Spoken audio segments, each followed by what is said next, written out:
ఏమంటారంటే big boss కన్నా ముందు కూడా కరాటే కళ్యాణి బిగ్ బాస్ నుంచి వచ్చాక బిగ్ బాస్ కళ్యాణి అని ఎక్కడ లేదు. బిగ్ బాస్కి వెళ్ళారు కదా అని అడుగుతారు, కానీ బిగ్ బాస్ వల్ల నాకు వచ్చిన ఫేమ్ లేదు, తగ్గిపోయింది లేదు.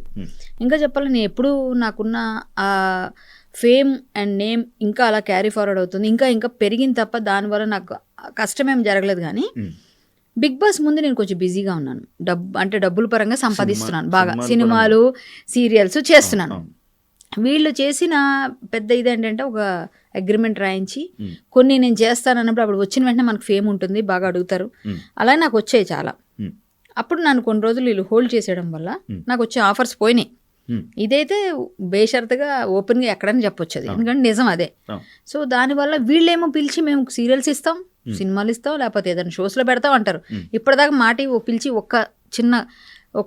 ఏదన్నా ఒక చిన్న షోలో కానీ గెస్ట్గా కూడా, లేకపోతే ఏ అపీరియన్స్ కూడా మనకు లేదు, అక్కడ గెస్ట్ అపీరియన్స్ లేదు, సీరియల్స్ లేదు, అసలు మా టీవీలో నేను ఎప్పుడూ తక్కువే ఫస్ట్ నుంచి కూడా, బట్ ఇప్పుడు కూడా తక్కువే. ఇంకా మరి తర్వాత నాకు ఏంటంటే మీకేమైనా ఇబ్బంది అయిందండి, ఏం ఇబ్బంది ఏం కాలేదు, కానీ డబ్బుల పరంగా నేను లాస్ అయ్యాను అన్ని విధాలుగా. వాళ్ళు ఇచ్చిన రెమ్యూనరేషన్ ఇంత అయితే తర్వాత నాకు పోయింది చాలా ఎక్కువ, అలా అయిపోయింది. అంటే పోయిందంటే రావాల్సినవి రాకుండా ఆపేసి నాకు వచ్చే చేయనివ్వకుండా చేస్తే ఆటోమేటిక్గా కొంచెం నేను లాస్ అయ్యానని చెప్పాలి. బిగ్ బాస్ వల్ల నాకు నష్టమే ఒక విధంగా నష్టం, అంటే డబ్బుల పరంగా అనవసరంగా వెళ్ళానని ఫీల్ అవ్వలేదు. ఎక్స్పీరియన్స్ చేశాను, బాగా ఎంజాయ్ చేశాను, అవన్నీ ఓకే.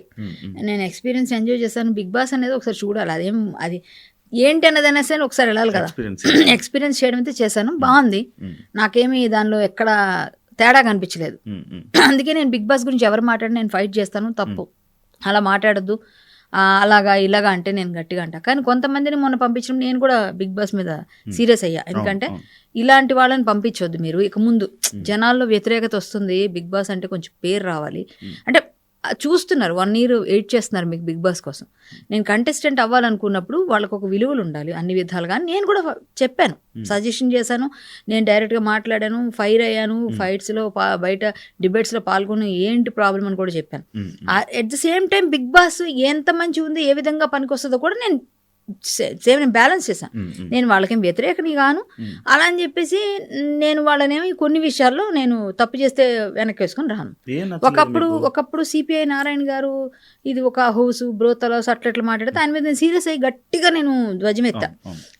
అప్పుడు అందరికీ తెలుసు అది. బిగ్ బాస్ కంప్లీట్గా వెళ్ళి వచ్చిన కొత్త నేను గట్టిగా ఫైర్ అయ్యాను. మీరు ఎట్లా మాట్లాడతారు, ఎక్స్కర్షన్కి పంపించరా పిల్లల్ని, మీ పిల్లల్ని ఇప్పుడు పంపించలేదా, మీ పిల్లలు ఎక్స్కర్షన్కి వెళ్తే అబ్బాయిలు అమ్మాయిలు కలిసి వెళ్తారు, వాళ్ళందరూ మీ ఇంట్లోంచి బయటికి వెళ్ళినాక ఒక రూమ్ దగ్గర పక్క రూముల్లో ఉండొచ్చు, లేదా ఒక రూమ్లో ఉన్నారు, మీరు చూసారా? ఒక రూమ్లో ఉన్నంత మాత్రాన ఏం జరుగుతుంది అంటే మీ పిల్లల మీద మీకు నమ్మకం ఉండాలి, మనం చెప్పే విధానం, మనం పెంచే విధానంలో ఉంటుంది. ఉమ్మడి కుటుంబాలు ఉండేవి, అవన్నీ అప్పుడు ఉండేవి, ఇప్పుడు లేవు. సరే, ఉమ్మడి మనస్తత్వాలు ఉమ్మడి కుటుంబంలో ఉంటే ఎలా ఉంటాయి, అందరినీ ఒక దగ్గర చేర్చి ఆడే ఆట ఇది. అందులో ఏం తప్పు చేయమని వాళ్ళు చెప్పరు, ఒకవేళ తేడా చేస్తే వార్న్ చేస్తారు. ఇవన్నీ మీకు కనిపించవు, మీరు మాట్లాడమని గట్టిగా మాట్లాడా. కానీ బిగ్ బాస్కి వెళ్ళాలి అంటే పిచ్చి పిచ్చి పనులు చేసి చాలా మంది ఫేమ్ అవ్వాలని చూసారా?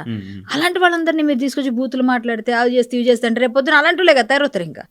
సో ఇవన్నీ నేను వ్యతిరేకిస్తా, ఎందుకంటే సమాజాన్ని మంచి దోవలో నడిపించిన వాళ్ళు చాలా మంది ఉన్నారుగా, అలాంటి వాళ్ళని తీసుకోవచ్చుగా. ఇప్పుడు ప్రతి సెగ్మెంట్లో ప్రతి వాటిలో కూడా ఒక్కొక్క ఫీల్డ్లో ఒక్కొక్క పర్సనాలిటీస్ ఉంటారు, వాళ్ళు చాలా కష్టపడి వచ్చి ఉంటారు వాళ్ళ లైఫ్లో. అలాంటి వాళ్ళు ఎందుకు ఎంచుకోరు మీరు?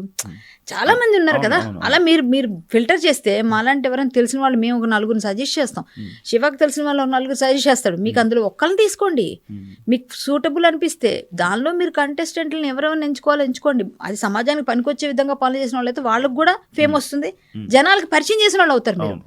ఎక్కడో మార్మిల్ పల్లెటూరులో ఉండొచ్చండి, వాళ్ళ గురించి తెలియకపోవచ్చు, వాళ్ళని తీసుకొచ్చి మీరు చేస్తే పరిచయం అవుతారు. అలాంటి పనులు చేయాలి, కానీ మీరు ఇలాంటివి చేస్తే బట్టలు ఇప్పేసి డాన్సులు వేసి ఎక్కడ మన ఇన్స్టాల్లో లేకపోతే బూతులు మాట్లాడితే పిచ్చి పిచ్చి తిట్లు తిడితే సీరియల్స్ చేస్తే వాళ్ళని తెస్తారంటే ఇప్పుడు ఎవరో ఇద్దరు ఒక చూస్తున్నారా మీరు, వైఫ్ అండ్ హస్బెండ్ అని డాన్సులు వేస్తాడు, మీరు చూసారా? నేను నాకైతే భలే అనిపిస్తుంది. ఇప్పుడు ఎవరైనా సరే వాళ్ళు ఇప్పుడు ఎలా తయారయ్యారో చూసారా? వాళ్ళు ఏదైనా ప్రమోషన్స్ చేయాలంటే అక్కడికి వెళ్ళి పాట రాసేసి డాన్స్ ఒకప్పుడు ఇది భలే కామెడీగా ఉండేది. ఇప్పుడు వాళ్ళు డాన్సులు వేసి వాళ్ళు పాడేస్తున్నారు. అంటే వాళ్ళంతటా వాళ్ళు ఫేమ్ చేసుకున్నారు. సో ఇలాంటి కామెడీ పర్సన్స్ తీసుకొస్తే బాగానే ఉంటది, కానీ వేరే విధంగా వెళ్ళిపోయి అన్ని చేస్తే ఇలాంటి ఇప్పుడు వాళ్ళే నిర్మించుకున్నారుగా వాళ్ళ సామ్రాజ్యాన్ని. వాళ్ళకి ఎవరున్నారు బ్యాక్ బోన్ చెప్పండి?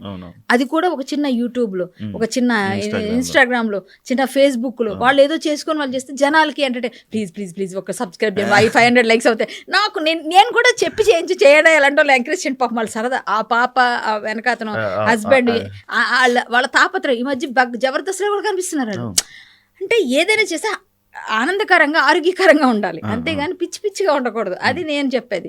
సో ఇలాంటి వాళ్ళు కొంతమంది ఏదో కష్టాల్లో ఉన్న వాళ్ళు, చాలా ఇబ్బందులు పడి చదువుకుంటున్న వాళ్ళు, బోర్డర్ దగ్గర ఉన్న సైనికులు, ఎన్నో కష్టాలు పడిన వాళ్ళ ఫ్యామిలీస్లో ఎవరి కష్టం లేదు, ప్రపంచంలో ప్రతి ఒక్కరికి ఉంటుంది. కష్టం లేని వ్యక్తిని చూపిస్తే నేను యాక్సెప్ట్ చేస్తాను. ఏ విధంగా అయినా సరే ఉంటుంది. నేనెంత నవ్వుతా నాకెంత ఉంటుందో, నువ్వెంత నవ్వుతా నీకెంత ఉంటాయి, ఎవరికి ఉండవు. చూస్తున్న వాళ్ళకి తెలీదా?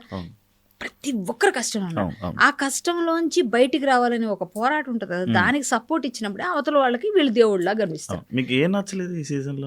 ఏం ట్రిగ్గర్ అవ్వడం అంటే ఏమని అనుకున్నా పర్లేదండి. కొంతమంది కంటెస్టెంట్లు వెళ్ళినప్పుడు బయట బాగా ట్రోలింగ్ వచ్చింది. అది నేను పేర్లు చెప్పను, అందరికీ తెలుసు. ఎందుకంటే వాళ్ళని బాధ పెట్టడం నా ఉద్దేశం కాదు. వాళ్ళు కూడా నేను ఒక లేడీని, వాళ్ళని బాధ పెట్టాలని నాకు లేదు. బట్ ఏంటంటే రేపు పొద్దున ఇప్పుడు వాళ్ళ పర్సనల్స్ ఏమైనా కావచ్చు.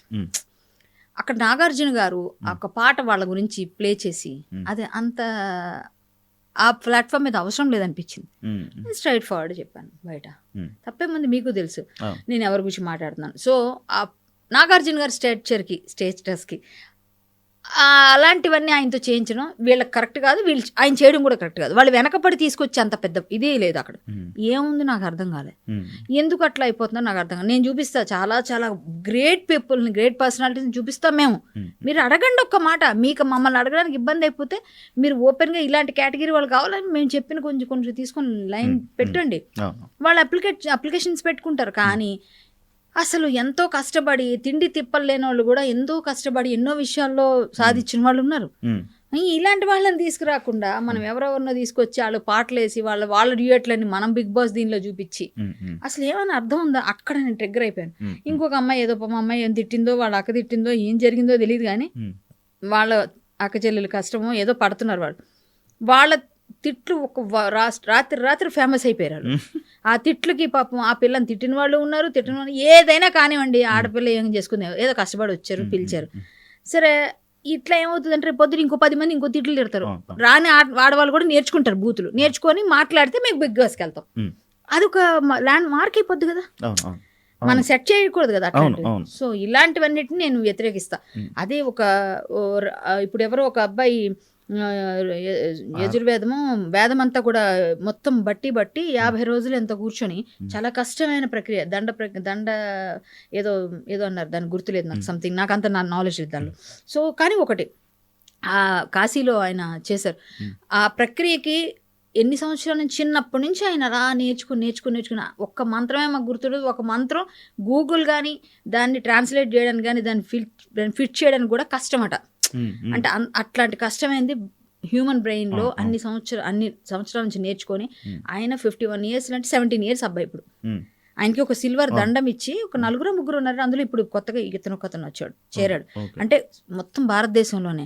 సో అలాంటి కష్టమైన వేద ప్రక్రియనంతా కూడా బట్టి చేసిన వ్యక్తులు ఉన్నారు. ఇలాంటి విషయాలు తెలియజేయడానికి మీరేవో కొన్ని హ్యాండ్ మార్కులు ఏంటి, మీరు ఏదో ఒక కొంచెం మంచి విషయాల కోసం ఇది పెట్టుకోండి. మీరు దేవుళ్ళు, రిలీజియస్ ఇవన్నీ నేను చెప్పను, జనరల్ గా చెప్తున్నాను. ఇలాంటి కష్టతరమైన ప్రక్రియలు చేసిన వాళ్ళు ఉన్నారు కదా, అలాంటి వాళ్ళు మన ఇక్కడ కూడా ఉన్నారు. ఎక్కడో చెప్పుకోకర్లే, వెతికితే గ్రామాల్లో ఉన్నారు.